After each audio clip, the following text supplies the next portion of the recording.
The 1996 Kiss reunion was sold to the world as a miracle.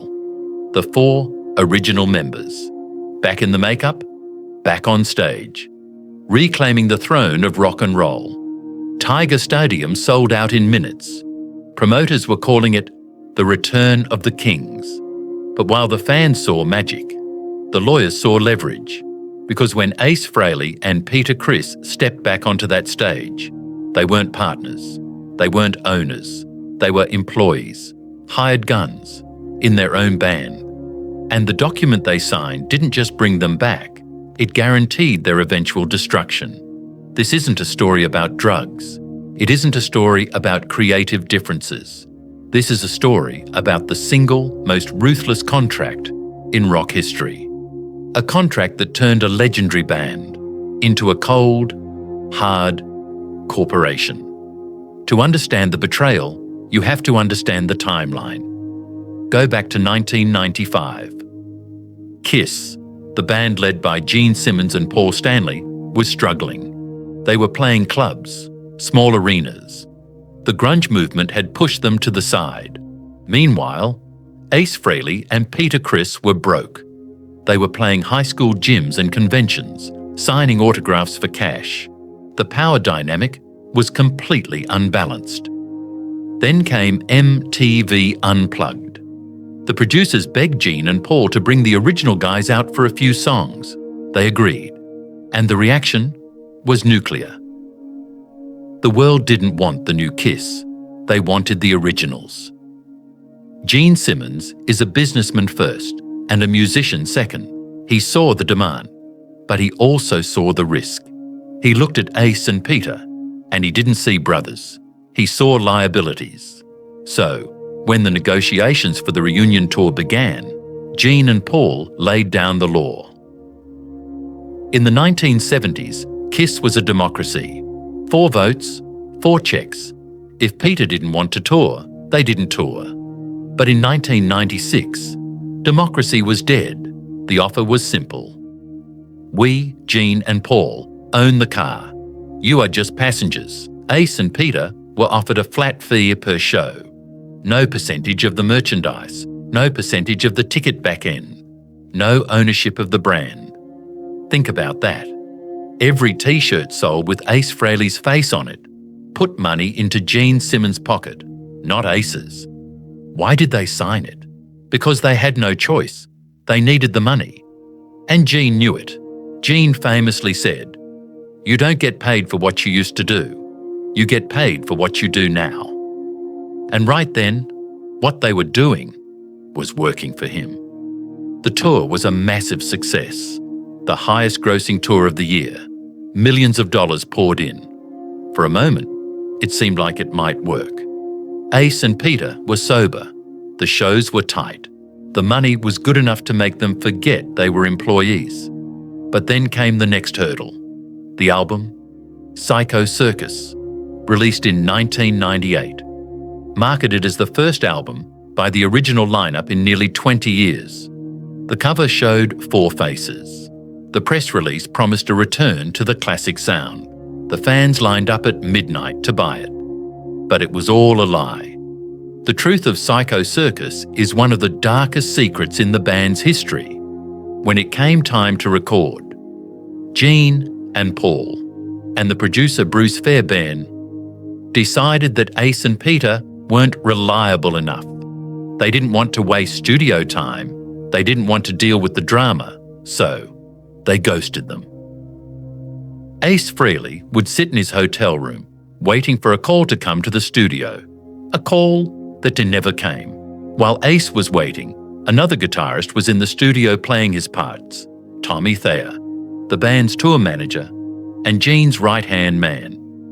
Tommy was recording Ace's solos, note for note, mimicking his style, copying his vibrato. Criss suffered the same fate. The drums you hear on Psycho Circus, that's mostly Kevin Valentine, a session player. Imagine the humiliation.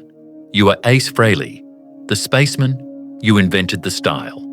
And now, you are sitting in a hotel room, while a hired hand clones your soul in the studio next door.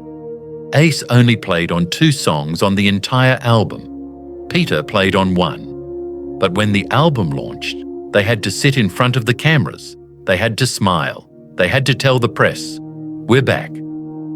They were forced to promote a fraud. This was the breaking point. The realization that no matter how hard they worked, no matter how many tickets they sold, they would never be respected. They were just assets, to be used and replaced. By the year 2000, the tension was unbearable. Peter Criss was furious about his salary. He discovered that other bands opening for them were making more money than he was. So, Gene and Paul made a calculated move. They announced the farewell tour, the end of the road, the last time you would ever see the original Kiss. The fans bought it. Tickets sold out. It was an emotional goodbye. But it was another corporate calculation. Why was it called the farewell tour? Because Ace and Peter's contracts were expiring. Gene and Paul were saying farewell to their employees, not to the band. Halfway through the tour, Peter Criss had enough. He was done being disrespected. He walked. In the old days, if a member quit, the band stopped. Or they found a new drummer with a new character, like the Fox, or the Unk Warrior. But this was the new Kiss, the corporate Kiss. Gene Simmons looked at the contract. He looked at the intellectual property rights, and he realized something crucial. He owned the Catman makeup. He owned the face. So, they didn't cancel the tour. They didn't create a new character. They called Eric Singer. They put him in Peter's costume. They painted Peter's face on him. And they sent him out on stage. This was the moment the dream died. For decades, fans believed the makeup was a reflection of the soul. Ace was the Spaceman because he was weird and otherworldly.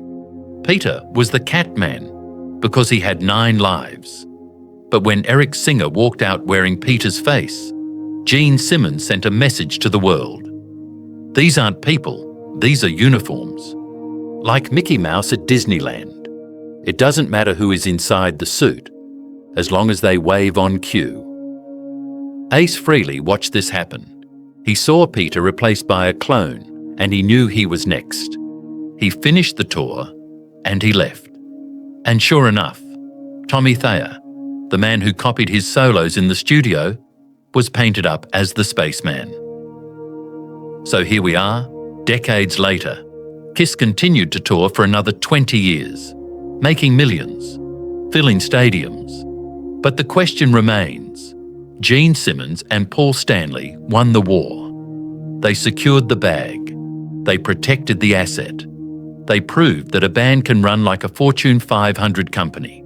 They argued that they did it for the fans, that the characters are bigger than the men, that they saved the music from the chaos of addiction.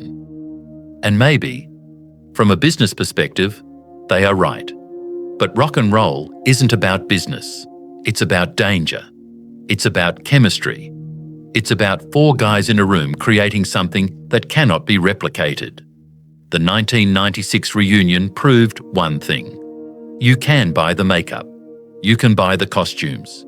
You can even buy the songs. But you cannot buy the magic.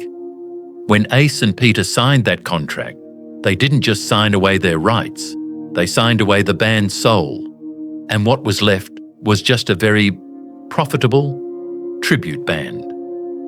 For Next Wave Vision 92, I want to hear from you. Are Gene and Paul geniuses for saving the brand, or are they villains for replacing the legends? Drop a comment below, and if you want more deep dives into the dark side of rock, hit that subscribe button. Thanks for watching.